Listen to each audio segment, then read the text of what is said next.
BA.1 is the one that we've got to know since December.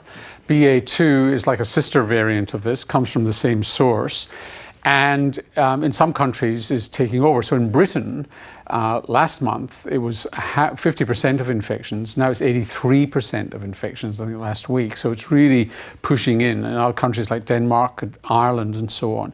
And it's coming in here, and in Western Australia, it's about 1 in 4 infections, and it's growing here too. So it is more contagious than BA.1.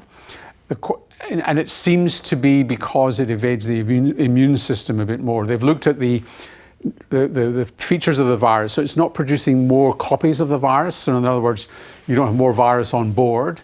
So it's unlikely that of itself it's more contagious. It's more that it's managed to evade the immune system more.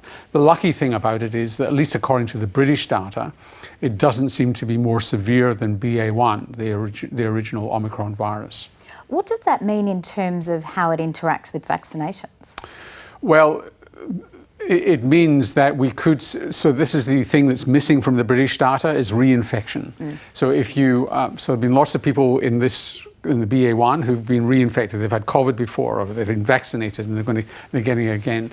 So the question is just how much it reinfects you, and you get it a second time around.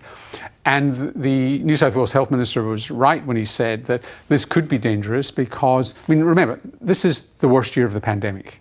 We're behaving as though the pandemic's over. Politicians are saying it's over. It's not over, unfortunately. And if you get more cases, you get more hospitalizations and more deaths. Now, vaccination is holding the line, and it's likely to for BA.2 as well. But it's a sign that things don't stand still here. Okay, so should we be taking precautions, and is a fourth vaccine more or less inevitable? So the fourth vaccine is a difficult question to answer. So the answer is that if it's holding the line in a highly vaccinated country, then whether or not you go back to indoor masks and so on is controversial. That seems to have been the advice of the New South Wales government, and it would make sense, and it would stop it spreading in workplaces and other places like that. We've just got to have the mindset that the pandemic is not over and be prepared to put back isolation, mask wearing and so on for the time that the vaccine stops working as well as it does. The fourth vaccine dose, in Israel they've shown that it's not you don't get as much of an uplift as you do with a third dose. And therefore it is likely to be reserved for people over 65 who are immunocompromised, a bit frailer and so on. It will widen out. When that'll happen, it's not absolutely clear.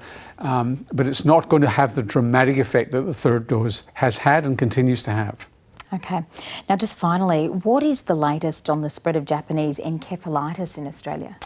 Well, I'm covering this tonight on the health report. This is really an early sign of climate change. The arboviruses, mosquito-borne viruses, were predicted many years ago to come much further south. And this has been a major jump south.